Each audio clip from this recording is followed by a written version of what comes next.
o sistema, tornando o Alexandre de Moraes caro demais. Como é que significa isso? Caro demais. Ele precisa, eu chamo de custo Alexandre.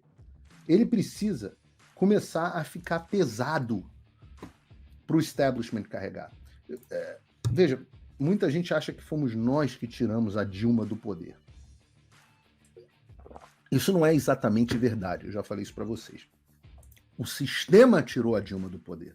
O sistema se livrou do PT e utilizou o povo para isso. E naquele momento, o nosso interesse se alinhou com o sistema. Eles nunca esperavam que a gente fosse conseguir eleger um Bolsonaro Godzilla e ficaram, obviamente, muito apavorados com isso. A gente vê até pelo diálogo do pessoal da Vaza Jato, né, o quanto que eles ficaram impressionados. Meu Deus, a gente vai acabar elegendo o Bozo, nas palavras deles, dos diálogos dos procuradores. Mas quem agiu ali foi o sistema. Ninguém pode dizer que Eduardo Cunha não era sistema. Ninguém pode dizer que a Rede Globo não estava a favor do impeachment, não estava contra o PT. Lembra do William Bonner apresentando o jornal com aqueles dutos? Eu nunca esqueço isso. Aqueles dutos, todo dia. Era um duto assim, e aí ficava caindo dólar desse duto, mostrando a propina do PT. Era o sistema. Eduardo Cunha era sistema. Eduardo Cunha era... Michel Temer era sistema. Michel Temer, que levou o Alexandre de Moraes ao STF, era sistema. Então, quem se livrou e quem depois reabilitou o Lula, né, quem se livrou do PT e depois quem reabilitou o Lula, foi o sistema. E a minha esperança para o Brasil, de novo, não é que o Brasil passe a ser uma Suíça, mas é que o sistema se encarregue do Alexandre. Porque ao longo do nosso processo, principalmente quando você sofre de psicopatia, que eu acho que tem um bom indício nessa direção, você, como a sua incapacidade de empatia, ela faz com que você vá cometendo determinados erros quando você é todo poderoso, porque você não tem mais preocupação com a justiça, você não tem mais preocupação com o juízo, você simplesmente vai lá e faz o que você quer para se impor. Então eu acho que vários erros foram cometidos pelo Alexandre. E muitas vezes a gente vai comprando brigas ruins. Eu acho que certas brigas não valeram a pena. Por exemplo, a briga com o Sérgio Tavares, deter o Sérgio Tavares no aeroporto, valeu a pena? O que ele conseguiu com isso? Nada. O que ele achou que ele ia conseguir com isso? Achou que ia intimidar o Sérgio Tavares. O que o Sérgio Tavares fez? Passou a se dedicar ao Brasil e a contar na Europa o que estava acontecendo no Brasil. O problema gerado foi muito maior do que a efetividade da ação. Eu acho que a briga comigo não foi boa pro Alexandre. Para mim também, certamente, não foi, né? Mas eu acho até que foi num certo sentido, eu explico qual. Mas eu acho que a briga não foi boa pro Alexandre. Olha a quantidade de coisa que eu já fiz aqui. Dá para eu tirar essa onda nesse momento. E tô só começando. O trabalho internacional nos Estados Unidos, eu garanto, você veja o que eu fiz nos últimos 4 meses, impressiona até os americanos, eles falam, caramba, o grau de consciência que você criou aqui, e Tucker Carlson, e PragerU de novo, e Steven Crowder, e Dinesh Souza, e War Room, Steve Bannon, todos os lugares. E como é que... E Elon Musk, e Congresso, e etc. Valeu a pena a briga? O que ele me impediu? Tá bom, me tirou dos pingos nos is, tá? Bloqueou minha rede social para uma parte da população. Mas a gente continua. Recentemente, eu conto até para vocês, mandaram um FBI me ligar. Eu recebi uma ligação do FBI. Eu falei, pois não. Ah, não, o governo brasileiro. Eu falei, governo, tô totalmente disposto a cooperar com o governo brasileiro, desde que eles me intimem por uma carta rogatória. Acharam que mandar o FBI me ligar, eu ia me cagar todo na escola. Eu tenho medo do FBI, não, gente. Como não sou criminoso, não tenho medo nenhum. Pode mandar o FBI me ligar. Eu vou atender com o maior prazer. Eu falei pro cara do FBI, que maneiro falar com vocês, cara. Eu cresci vendo vários filmes, adorava Arquivo X. Quase perguntei pro cara se existia ET. Assim, existem pessoas, e isso o Alexandre precisa entender, que não se sujeitam à intimidação. E não é porque não tem medo de nada. Essa história de, o Paulo Figueiredo não tem medo de nada. Não é que eu não tenho medo de nada. É que eu tenho muito medo de Deus, cara. Muito. Eu tenho um temor, assim, horroroso de Deus. E um dos temores que eu tenho é de que, como diz a parábola dos talentos, é que chegue no final das contas e eu na hora de eu prestar contas sobre os meus talentos, os tenha enterrado. Eu morro de medo disso, cara. Eu acho que eu tenho, se chama, né, o privilégio, né? É assim que o pessoal chama, que eu tenho um privilégio branco.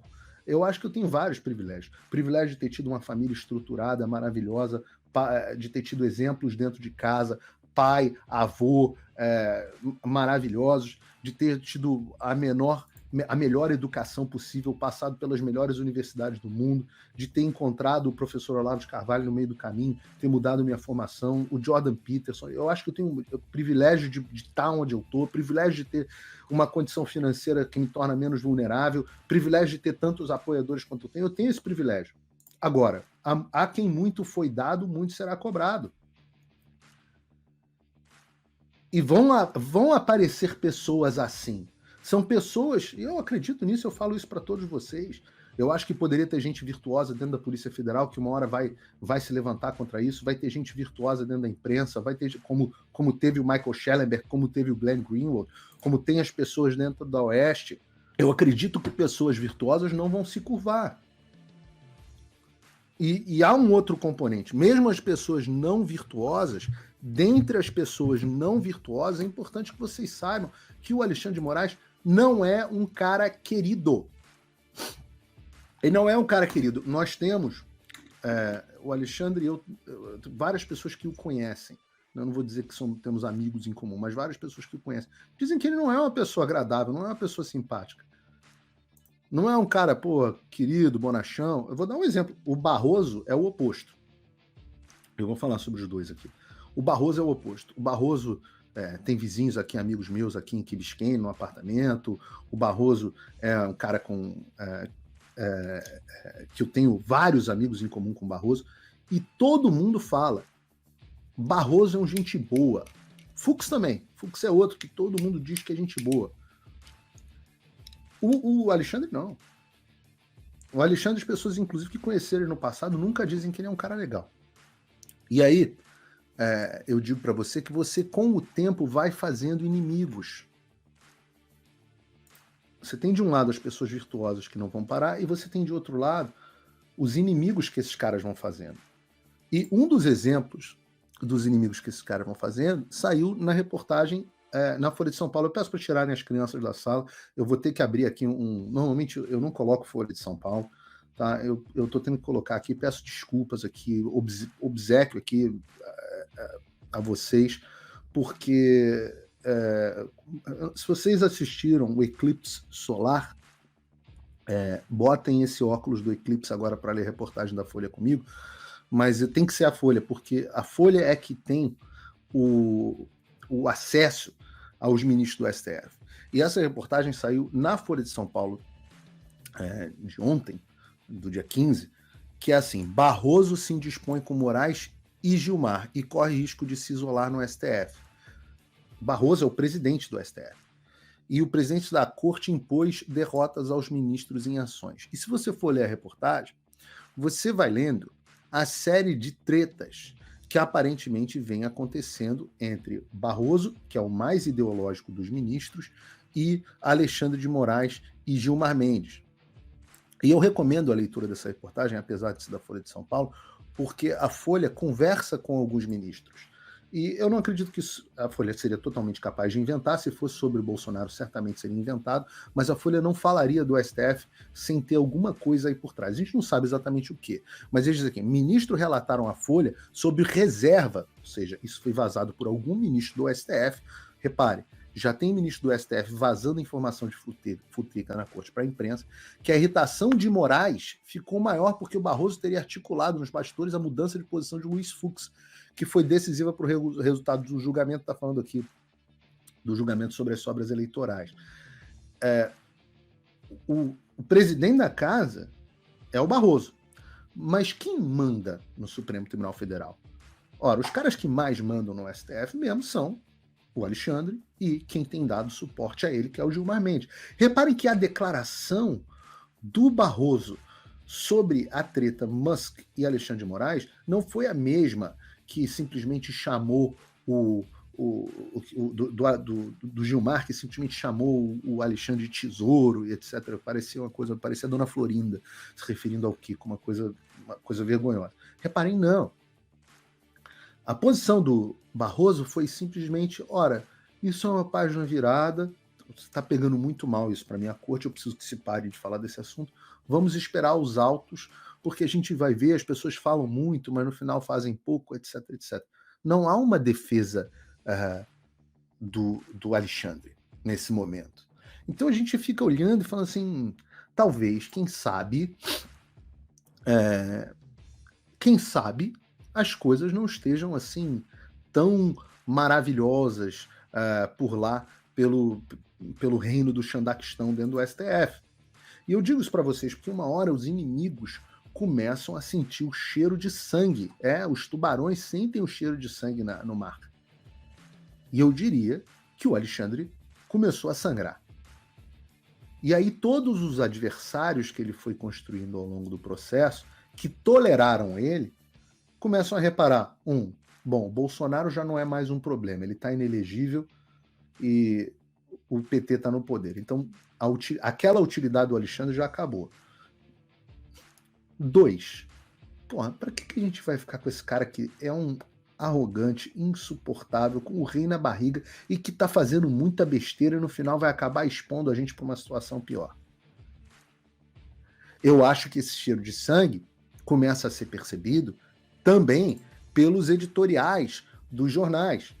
Porque neste domingo, para quem não observou, os jornais brasileiros começaram a publicar editoriais duros contra o Alexandre de Moraes. A Folha de São Paulo fez editorial contra o Alexandre de Moraes. O Estadão já ia fazendo, o Estadão ele faz um papel ali mais tucano, meio MBL, elite de São Paulo, etc, etc. Mas, vejam, 1 ano atrás isso era impensável. Nós temos Folha e Estadão fazendo editorial contra o Alexandre no mesmo domingo, é o sinal do cheiro de sangue, é o sinal do Alexandre sangrando. Olha, a Folha tá aqui, ó, que também controla o UOL, veículo de extrema esquerda, também Datafolha e tudo mais, disse assim, censura promovida por Alexandre tem que acabar. Ora, então há censura, há o reconhecimento da Folha de censura, mas a Folha não falou nada quando eu fui censurado. Olha, inconstitucional impedir que alguém se expresse nas redes sociais, diz o editorial da Folha. O certo é punir apenas devido ao processo legal. Abre aspas. O ministro do Supremo Tribunal Federal, com decisões solitárias, olha o isolamento do Alexandre. As decisões não foram sempre solitárias, não, mas vamos lá. Em inquéritos anômalos, inquéritos que são anômalos, e eu estou falando de posições editoriais dos jornais, tá? Conduzidos pelo magistrado e não pelo Ministério Público, o órgão competente, o jornal reconhecendo a incompetência do Alexandre e a ilegalidade do chamado inquérito do fim do mundo, quando publicaram o inquérito do fim do mundo, não teve uma palavra na Folha. Reinstituiu a censura prévia no Brasil. Ordens secretas, ordem secreta, crime de responsabilidade de Alexandre proíbem cidadãos de se expressar nas redes sociais. O secretismo dessas decisões impede a sociedade de escrutinar a leitura muito particular do texto constitucional que as embasa. Leitura muito particular do texto constitucional, chamavam quando a gente lia o artigo 142 de leitura muito particular, mas aparentemente quem tem a leitura muito particular do texto constitucional é o Alexandre. Nem sequer os advogados aos advogados dos banidos é facultado o acesso aos éditos do grande censor. As contas se apagam sem o exercício do contraditório, nem a razão conhecida, escreveu a Folha. É claro que eles fizeram a ressalva. O Red, não, mas tem que ver o 8 de janeiro, os golpistas, etc. Mas há, pela primeira vez, uma admissão do jornal mais à esquerda do Brasil. Eles estão rivalizando muito com o Globo. O Globo deu uma guinada à esquerda muito forte nos últimos anos, talvez por razões financeiras, talvez por razões apenas ideológicas, talvez por ambas, mas nós temos pela primeira vez a Folha de São Paulo reconhecendo censura, reconhecendo inquérito inconstitucional. E eu digo para vocês, estes caras, essa passa a ser uma opinião permitida. Por isso que isso é importante. Porque esta opinião era uma opinião marginal, que uma parte, a franja da sociedade podia ter. Entre os meios da elite, essa opinião não era aceita, porque o objetivo principal era retirar o Bolsonaro. Agora nós já enxergamos dentro da Folha de São Paulo a permissão para que se diga que os inquéritos são inconstitucionais, que o Alexandre é um justiceiro, que a censura prévia foi reinstituída no Brasil, que o devido processo legal não está sendo observado, que ele está agindo de forma solitária. Isso é uma novidade excepcional, que merece ser comemorada e até aplaudida, e eu vou falar sobre isso. O Estadão disse, ao contrário do que parecem, o editorial do Estadão, muita gente, é opinião de um colunista. Não. Opinião do Estadão. Tá? Ao contrário escreveu, a legítima crítica ao Supremo. Então agora pode criticar, não é a tática. Eu queria que o Estadão me explicasse qual é a diferença entre crítica e ataque. Eu estou com tempo. Quando é crítica e quando é ataque à instituição democrática? Essa é a pergunta. O que é a crítica legítima? Há alguma crítica ilegítima? Quem decide qual é a crítica legítima e qual é a ilegítima? Mas diz o editorial, ao contrário do que parecem pensar alguns ministros do STF, criticar instituições democráticas não é necessariamente atacá-las ou ameaçá-las. Tampouco exigir sua autocontenção é ser extremista, e demandar que atuem na forma da lei não é deslegitimá-las. Ao contrário, quem faz tudo isso de boa fé quer aperfeiçoá-las, isto é, quer instituições que não sejam ativistas partidárias, arbitrárias, corporativas ou pessoais. É óbvio. É o que nós estamos dizendo.